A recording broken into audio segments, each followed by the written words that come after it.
예레미야 51장 11절에서 14절 말씀입니다. 화살을 갈며 둥근 방패를 준비하라. 여호와께서 메대 왕들의 마음을 부추기사 바벨론을 멸하기로 뜻하시나니 이는 여호와께서 보복하시는 것 곧 그의 성전을 위하여 보복하시는 것이라. 바벨론 성전을 향하여 기과를 세우고 춤춤이 지키며 사슬선을 세우며 국경을 매복시켜 경계하라. 이는 여호와께서 바벨론 주민을 위하여 말씀하신 대로 계획하시고 행하심이로다. 많은 물가에 살면서 재물이 많은 자여, 내 재물의 한계 곧 내 끝이 왔도다. 만군의 여호와께서 자기의 목숨을 두고 맹세하시되 내가 진실로 사람을 메뚜기같이 내게 가득하게 하리니 그들이 너를 향하여 반성을 높이리라 하시도다. 아멘. 자, 우리 하나님 말씀이 이제 같은 말씀을 반복하는 것 같지만 갈수록 구체적으로 옛적에는 그냥 북쪽에서 온다. 여러 왕들이 온다. 그런데 지금은 구체적으로 그들이 누군지 반복하면서 가르쳐주고 있죠. 메대 왕들이랍니다. 메대와 바사라 그랬거든요. 정확히 이 사람들이 어느 민족이다, 어느 지역에 살았던 사람이라 그걸 우리가 꼭 몰라도 괜찮습니다. 메대라고 부르는 그 민족인데 그 지역을, 그 민족을 다스리던 여러 왕들이 있습니다. 큰 나라가 아닌 이상은 조금씩 옛날에 그렇게 했거든요. 봐보세요. 중국 입장에서 볼 때 옛날에 이 조선반도는 말입니다. 고구려, 백제, 신라. 고구려를 빼더라도 신라, 백제, 가야. 얼마 손바닥만한 땅에 왕들이 3명이나 되죠. 그죠? 그런 것처럼. 근데 중국 사람 입장에서 볼 때는 다 같은 민족이라고 볼 수 있겠죠. 한 민족인데 조그만 땅 때문에 왕이 3명이나 되는 거예요. 이런 것처럼 메대라는 이 민족에는 왕들이 이렇게 많을까? 별로 그렇게 이상이 안 보셔도 우리나라만 보더라도 충분히 이해가 됩니다. 근데 이 메대는 얼마나 땅이 넓은지 몰라요. 예? 중동은 땅이 얼마나 넓은데. 자, 이 사람들이 전쟁 준비하는데요. 화살을 갈고 둥근 방패를 준비하라. 와, 이 사람들은 둥근 방패를 썼군요. 네모난 방패는 주로 큽니다. 커. 그래가지고 이제 군대가 대회를 마치고 전쟁을 시작할 때 앞에서 창을 찌르거나 막 화살을 쏘지 않습니까? 그럼 앞에 있는 사람들 다 죽을 거 아니에요. 앞에 있는 사람들이 방패로 마치 이 벽처럼 쫙 막습니다. 그렇게 쓰는 게 보통 전신을 가리는 큰 네모난 방패들이고요. 둥근 방패는 개인이 손에 딱 끼우고 달려가면서 치고 맞고 하는 이런 개인 보호용 그런 방패들이 많습니다. 이 사람들은 주로 이런 방패를 많이 썼다는 거죠. 그러니까는 전쟁을 할 때 우리 말 각계 전투라 그러죠. 개별적으로 이렇게 막 달려가서 싸우고 하는데 좀 능했던 사람들이라고 볼 수 있죠. 자, 하여튼 이런 전쟁 도구들, 무기들을 준비하라. 하나님 명령을 내렸어요. 또 우리가 하나님이 마음을 부추겼기 때문에 감히 바벨론을 칠 생각을 했다는데 메대 왕들의 마음을 부추겼어요. 왜냐하면 하나님이 바벨론을 멸하기로 뜻을 정했기 때문에. 요거는 누구도 못 바꿉니다. 자, 그런데요. 여호와께서 이것은 보복하시는 전쟁이라고 그랬습니다. 어제도 우리가 들은 대로 이사야가 말씀에 전해준 대로 하나님이 원수 갚는 전쟁인데 무엇을 위하여 원수를 갚냐 했더니 성전을 위하여 보복하신다고 그랬어요. 성전이 어디 있습니까? 예루살렘에 있죠.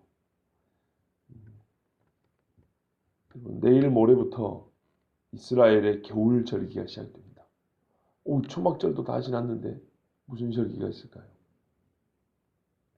구약 성경에 기록된 절기가 아니라 이스라엘이 이스라엘로 살면서 이날은 꼭 기억해야 한다고 만든 절기입니다. 놀라운 거는 그 절기를 예수님이 지켰다는 겁니다. 그게 뭐냐면요. 수전절이라고 하는 절기입니다. 수는 지키다, 수리하다, 고치다 할 때 수자고요. 성전 말합니다. 성전을 다시 수리하고 회복한 절기. 수전절. 성경에 나옵니다. 수전절이 이른지라 때는 겨울이라 예수께서 성전에서 거니실 때. 이렇게 나옵니다. 예수님의 주 사역 무대가 이 갈릴리 지역이잖아요. 예루살렘 올 때는 북한식으로 말하면 일 없이 오는 적이 없고 다 일 있어 오시거든요. 근데 이때 와가지고 예수님이 자기가 누군지를 또 가르칩니다. 성전인 자기, 그리고 성전인 내가 이 백성에게 누구인지를 가르쳐 주는데 그 절기가 수전절입니다. 정말 놀라운 절기인데요. 이 절기가 내일 모레부터 시작합니다. 일주일 동안. 한 일주일 될 겁니다. 이 겨울입니다. 그런데 이 절기를 일주일 앞두고 미국 대통령 트럼프가 예루살렘을 이스라엘 수도라 그랬죠.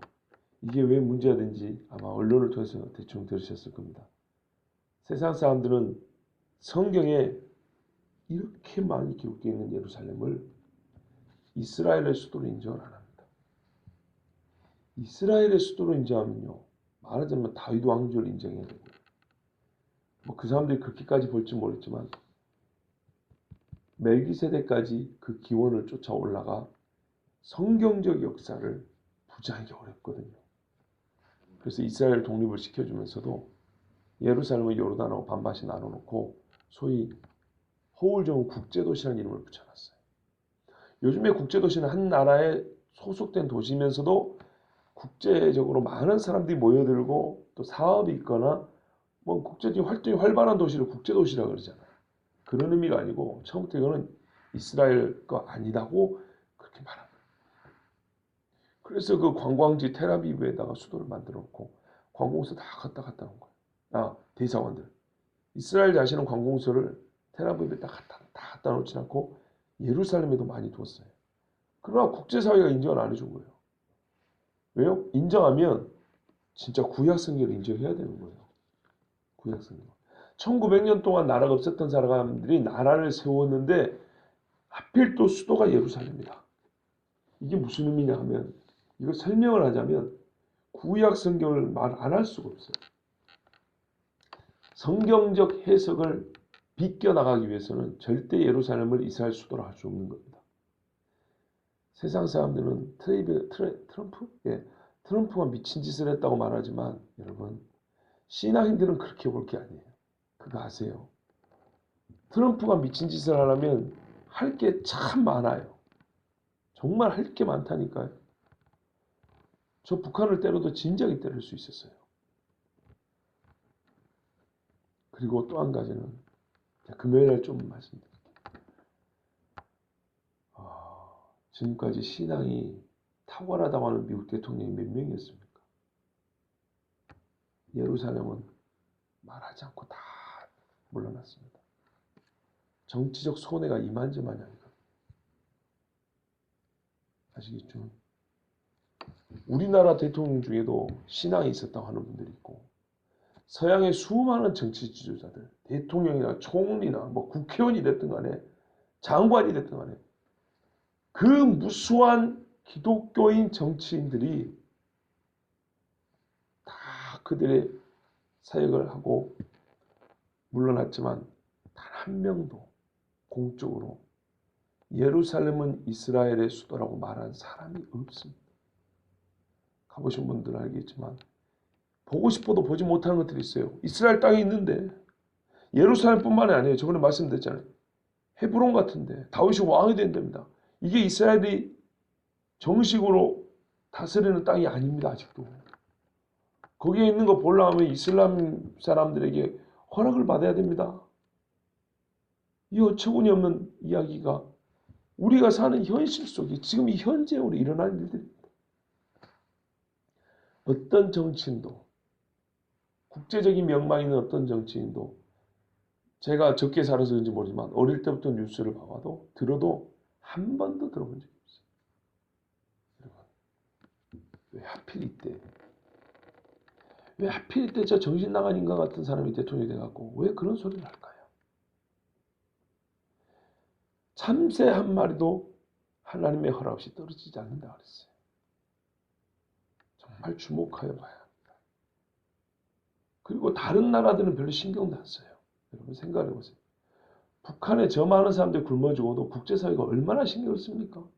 미사일이나 쏴야 뭐 제지하니 어쩌니 하지만 미사일 안 쏘 조용히 있으면 신경 쓸 것 같습니까?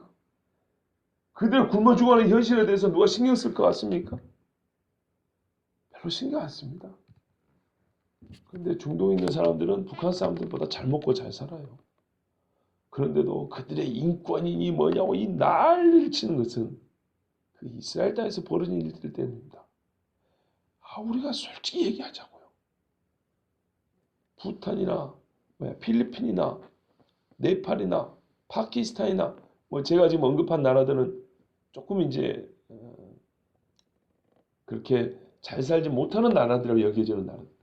그런 나라에서 벌어지는 일들 누가 얼마나 신경 씁니까? 뉴스에 한 줄 나오고 지나갑니다. 나오지 않는 것도 얼마나 많은지. 아프리카에 몇십 개 나라가 있습니까? 누가 신경 씁니까? 안 쓰죠. 보세요. 저도 이거를 나름대로 깨닫게 된 거는 그렇게 오래되지 않습니다. 하나님의 눈이 예루살렘에 있고 전 세계의 이 시계를 보려면 예루살렘을 보면 되는 거구나. 솔직히 제 기억으로 이거를 제가 깨달은 지 6년이 좀 더 된 것 같습니다. 정말 심각하고 중요한 문제입니다. 정말 이 시점이 아주 중요한 시점입니다. 오늘 하나님의 성전을 위하여 보고 가신답니다. 다 잊었거든요. 이 성전을 쳤던 바벨론도 잊어먹었거든요. 벌써 몇 세대 전 이야기인데요. 그걸 왜 이제서? 이때 당시에 바벨론을 사는 사람들은요. 자기들 조상 때 할아버지 때 한 일이라서 기억도 못해요. 지금 6.25를 기억하는 손자들이 몇 명이나 됩니까? 몇 년 또 일한지도 몰라요. 6.25를 누가 쳐들어왔고 어떻게 시작한지도 잘 몰라요. 일제시대는 뭐 그냥 아주 옛날 이야기고. 근데 연수를 따져보면 몇 년 된지 아십니까? 그죠? 그렇게 오래 안 됐어요. 그러면은 사람이 그래서 해 아래 새 것은 없지만 바로 직전에 있었던 옛 것은 다 잊어먹는다 그랬다. 그러면 예루살렘을 쳤던 사람들도 다 잊어먹었고요. 그때 동원된 군인들은 다 할아버지들 되고 몇 명 안 살아계시고 우리 6.25 이후에 살아계신 분들 몇 명 안 되시죠. 그런 것처럼 지금 그런 시대인데 이제 와서 하나님이 새삼스럽게 내가 성전을 보고 가신다 했을 때 이거 우리가 한 것도 아닌데 하고 의아해할 사람이 인간적으로 생각하면 얼마나 많겠습니까? 그런데 다니엘은요. 거꾸로 자기가 지은 죄도 아니고 자기 조상들이 지은 죄인데도 하나님 앞에 금식하며 기도했다잖아요. 그죠? 그때 천사가 와서 장차 이 제국들에 있을 일을 알려줬단 말입니다. 자, 하나님께 성전을 보고 하신다. 잊지 않아요. 사람은 잊어도 하나님은 잊지 않습니다. 특별히 성전을. 근데 성경에는 또 여러 군데는 이스라엘로에 보복하신다기 때문에 이스라엘로에 보복하신다는 것과 성전로에 보복하신다는 것은 매 한 가지로 볼 수 있습니다. 이스라엘 자체가 성전은 아니지만 이스라엘에 보복하시는데 어떻게 성전을 까먹겠으며 성전로에 싸우시는 하나님이 어떻게 그 성전에서 제사할 이스라엘을 외면하겠습니까? 지금 우리가 이스라엘이 독립한 지 70년이 되었습니다. 참 중요한 해입니다. 그리고 이스라엘 절기로 하면은 희년입니다. 희년. 올해가 희년. 1967년도에 제가 알기로 그 전쟁이 있었잖아요. 6.1 전쟁. 그때가 희년입니다. 희년이 뭔지 아시죠? 채무 면제해주고 종들 풀어주고 토지 돌려주고 다 자기 집으로. 그때 예루살렘을 탈환했는데 더 큰 전쟁이 날까봐 그걸 이렇게 좀 양보를 했거든요. 그 이슬람 모스크도 파괴시켜버리자 그랬어요. 그런데 군사작전하는 사람들이 전쟁을 여기서 중단하려고 그렇게 안 했거든요. 근데 그때 그렇게 했었으면 얼마나 좋았을까. 왜? 전쟁은 저쪽에서 일으켰으니까요. 그참에 방어하면서 이스라엘은 수비하는 전쟁이었거든요. 방어 전쟁. 그러면서 그 이슬람 모스크 딱 폭파시켜버리고 그랬으면 얼마나 나았을까. 그런데 우리가 그 후 50년, 우리가 또 하나의 희년이라고. 다시 돌아가라. 너희는 예루살렘으로 돌아오고, 하나님이 돌이키는 이 회복을 예표로 보여줬던 저기가 희년이고, 완전히 하나님의 나라로 돌아가는 그것을 미리 절기로서 예행 연습을 할 수 있다는 게 희년이란 말이야. 희년. 올해가 희년이에요. 근데 올해가 가기 전에 이 세상에 유일한 한 사람이, 그러니까 정치 지도자들 중에 예루살렘이 이스라엘 수도라고 수천 년 동안 사람들이 하고 싶어도 대놓고 말 못했던 그 일을 했다 이 말입니다. 그분이 얼마나 뛰어난 신앙심을 가지고 했는지 그건 알 수 없으나, 예수님을 죽인 가야바 대제사장조차도 하는 말이, 한 사람이 죽어 많은 사람을 생명에 이르게 하는 것이 옳지 아니하고, 지가 무슨 말을 한지도 몰랐지만 옳은 말을 한 적이 있어요. 예수님을 죽인 가야바 제사장조차도 그랬다면, 그리고 그게 성경에 기록되지 않습니까?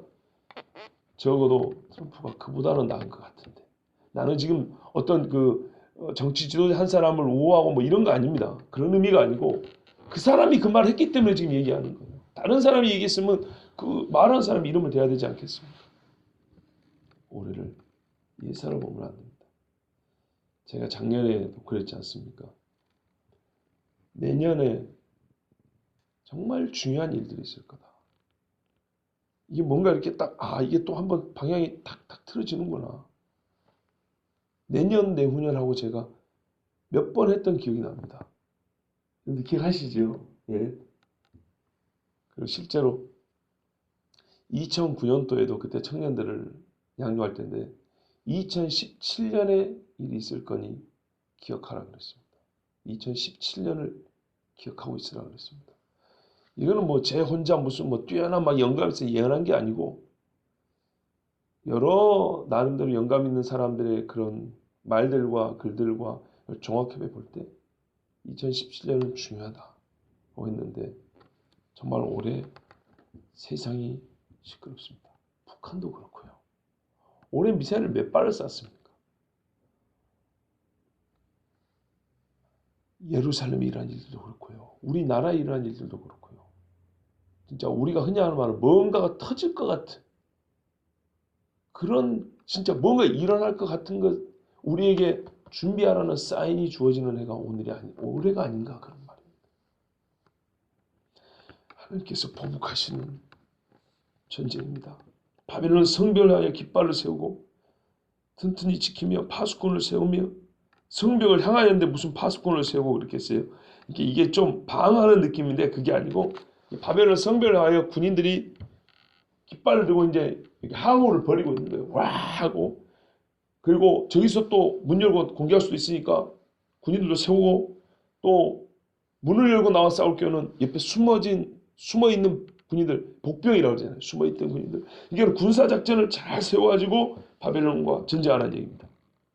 이는 여호와께서 바벨론 주민에 대하여 말씀하신 대로 계획하시고 행하시는, 하나님이 옛적부터 계획하시고 그리고 그걸 행하시는 날이기 때문에, 그 일을 하나님만 속으로 계획하시고 그 일을 수행할 종들에게는 계획을 안 시키냐, 그게 아니고 각 사람들에게도 계획을 하달하셔서 그 일을 수행하게 하신단 말이에요.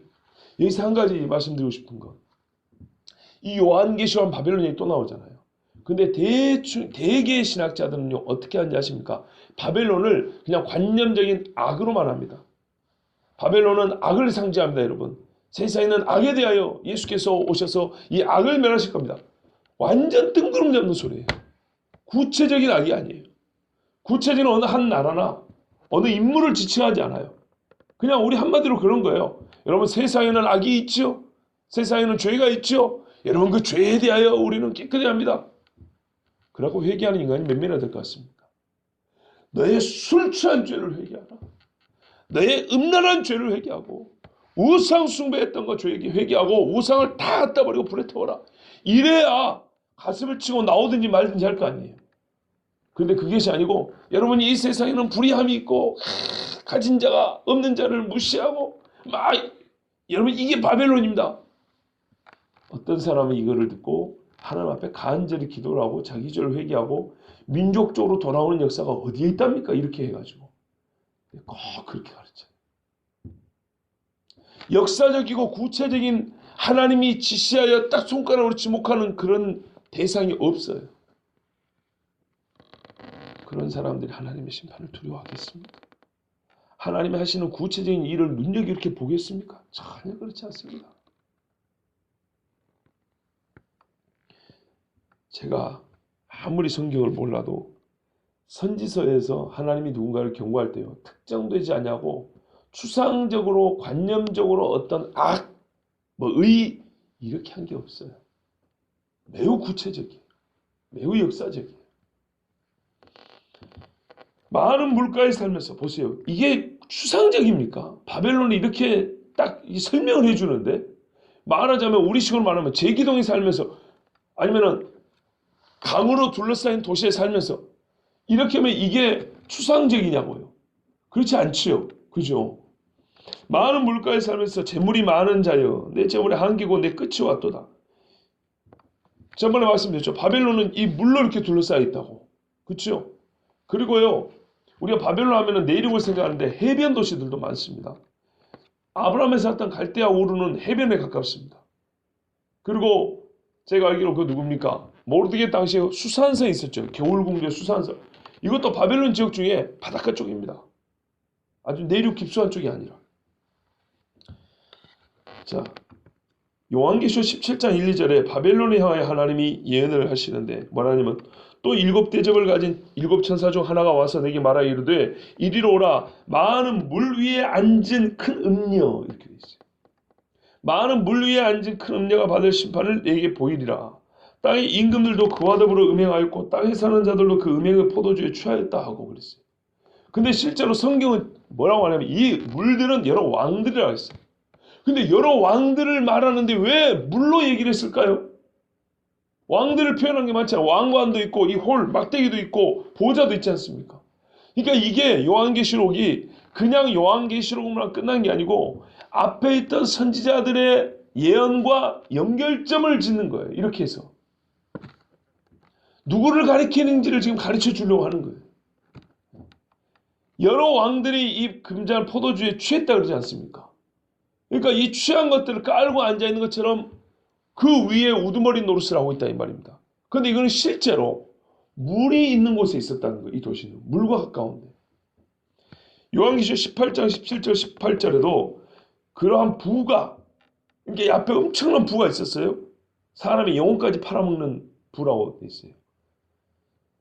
한 시간에 망하였도다. 모든 선장과 각처를 다니는 성객들과 선원들과 바다에서 일하는 자들이 멀리 서서 그가 불타는 연기를 보고 바다에서 보였다는 거예요.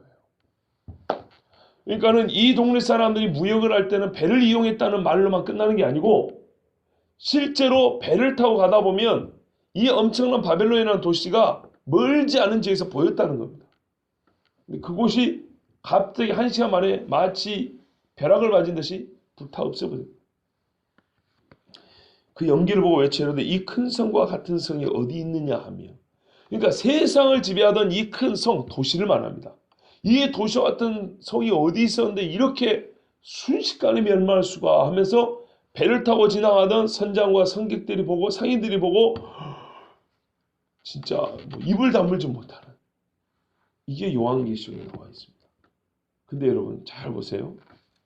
요즘에 비행기 타고 다니지 누가 배 타고 다닙니까? 그렇죠. 그러니까 이거를 옛날의 글쓰기 방식으로 썼지만은 우리가 알 수 있는 건 뭐냐면 두 가지를 공통적으로 볼 때 엄청난 부를 가지고 있었는데 여러 왕들 위에 있었기 때문에 그 왕들이 가진 부가 곧 내 부다 하는 식으로 사치하였던 자가 바벨론이고 그는 물 위에 앉으며 물 가에 있었던 자였다. 이것이 구약과 신약이 공통적으로 말해주는 겁니다. 이러면 우리가 막상 바벨론과 같은 누군가가 어떤 도시가 딱 드러났을 때 충분히 알아볼 수 있겠죠. 저 같으면 이 정도는 알아볼 수 있겠어요. 만군의 여호와께서 이제 이때가 끝이 왔다는 겁니다. 하나님이 보복하시니까요. 만군의 여호와께서 자기의 목숨을 두고 맹세하시되 여러분 하나님께 목숨이 어디 있습니까? 그죠? 이런 표현을 다 썼어요. 오죽했으면 이게 얼마나 확실하면 우리 사람들에게 얼마나 이해를 시켜주고 싶으시면 여호와께서 자기 생명을 아마 이렇게 표현이 되겠죠. 근데 목숨이라니까 오히려 더 가깝게 느껴집니다. 무슨 말씀을 하시고자 하는지. 아니 여호와에 계시는 하나님이 뭐 살고 죽고 그럽니까? 그런데 왜 목숨을 두고 맹세하십니까? 그만큼 이거는 확실하다는 얘기예요. 예, 우리에게 딱 이해할 수 있도록 좀 해주신 말씀이에요. 맹세하시되 내가 진실로 사람을 메뚜기같이 내게 가득하게 하리니 엄청난 군대를 쏟아부어가지고 그들이 너를 향하여 환성을 높이리라 하시더. 이 환성이 한자 표현인데 고함치는 문입니다. 우리 함성이라 그러죠. 함성이라고도 하고 환성이라고도 합니다. 그러니까 이거는 수많은 사람들이 그냥 겁을 주려고 막 소리치는 이 소리가 바벨론을 진동한다는 얘기입니다. 그러니까 벌벌 떨고 다 무너졌죠. 그러나 그들 중에 지도자들은 겁을 내지 않았어요. 역사에. 별로 걱정 안 하고 군사 방비도 안 하고 술 먹고 놀고 이랬다고요. 왜? 물이 둘러 있으니까. 근데 그 물을 빼버렸다 그랬지 않습니까? 빼면 육지와 똑같죠. 그럼 순식간이죠. 하나님이 하신 일입니다. 여러분, 하나님께서 고작 바벨론의 한 나라를 무너뜨리는 것을, 한 나라와 성을 무너뜨리는 것을 보십시오, 여러분. 예레미야 51장이 64절까지 있습니다. 그죠? 이 긴 글에다가 바벨론 하나 무너뜨리는 것을 빼곡하고 자세하게 담아놨습니다. 예사로 읽을 일이 절대 아닙니다. 예루살렘과 유다를 멸망시킬 때 하나님이 예레미야를 통해서 숱하게 반복을 했죠. 절대 예사로 읽을 일이 아니었죠. 바벨론에 관한 얘기도 사실 50장부터 보면 얼마나 많은 말씀이 기록이 되어 있는지요. 절대로 가볍게 읽을 일이 아닙니다. 지금 우리는 새로운 이 마지막 때의 바벨론이 일어날 그 시점에 다가와 있으며 하나님께서 예루살렘을 향하여 보복하시는 진짜 그 전쟁을 준비하시는 그때가 가까이 왔음을 알 수 있습니다. 아무리 사람이 무디어도 불과 3, 40년 전과 지금은 확실히 이런 표현을 좀 보지만 다른 세상이라는 걸 알 수가 있습니다. 너무나 달라졌어요. 너무나 빠르고요. 정말 심장을 벌렁벌렁할 만한 무서운 일들이 벌어지고 있어요. 이때 해야 할 일은 기도하는 일밖에 없습니다. 오늘 이 새벽에도 와서 이제 앉아서 잠깐 기도하는 시간에도 그런 생각이 들었습니다. 제가 우리 교회 와서 같이 예배하고 우리 하나님 앞에 그렇게 신앙생활 하는데 여러 가지 사건과 사고가 또는 좋은 일과 좀 좋지 않은 일들이 여러 개 있었겠지만 과연 이 새벽에 이 자리를 지키는 이가 누구냐? 그렇지 않은 이가 누구냐? 그렇지 않은 이는 각기 사정이 있을 것이고 또 거리가 멀기 때문에 오기가 어려울 수도 있겠지만 우리 삶에서 좀 오르는 일이 있고 내려가는 일이 있고 그렇더라도 하나님이 항상 변함없으신 것처럼 우리가 하나님 앞에 나오는 것도 늘 변함없이 있어야 되는데 그래서 오늘도 여전히 이 자리를 지켜주신 두 분 장로님과 두 분 권사님 생각할 때 참 마음이 감사하고 또 함께 있어서 좋고요. 좀 여전하여 하나님 앞에 여전하여 그리고 지금은 좀 더하여 진짜 더하여 기도해야 될 때인데 사람이 많이 모이는 곳에 한 사람 더 모이기는 어렵지 않아도 적은 수가 모이는데 내 한 사람 발걸음을 옮겨서 그곳에 함께 한다는 것은 희한하게 우리 삶을 보면 그렇게 쉽지 않더라고요. 그렇죠? 마음이 그렇게 싹 그렇게 잘 동하지 않는 것 같아요. 근데 그때의 마음을 움직여서 하나님 앞에 나는 열심히 있으면 우리 하나님이 정말 우리를 향하여 계획하시는 그 선하고 복된 일들도 얼마나 우리 눈앞에 연기되지 아니하고 일찍 나타나서 우리가 또한 하나님 앞에 기쁨과 즐거움으로 신앙생활을 할 수 있지 않을까 그런 생각도 합니다. 예, 하나님의 보복하시는 날 바벨론에 임하였습니다. 그리고 우리가 마치 이 날이 가까우면 갖고 있는 것 같습니다. 깨어 기도하시고요. 주님 앞에 설 때까지 지금의 이 복된 기도의 자리를 꼭 지키시기 바랍니다. 깨어있는 자가 복이 있습니다. 기도하겠습니다.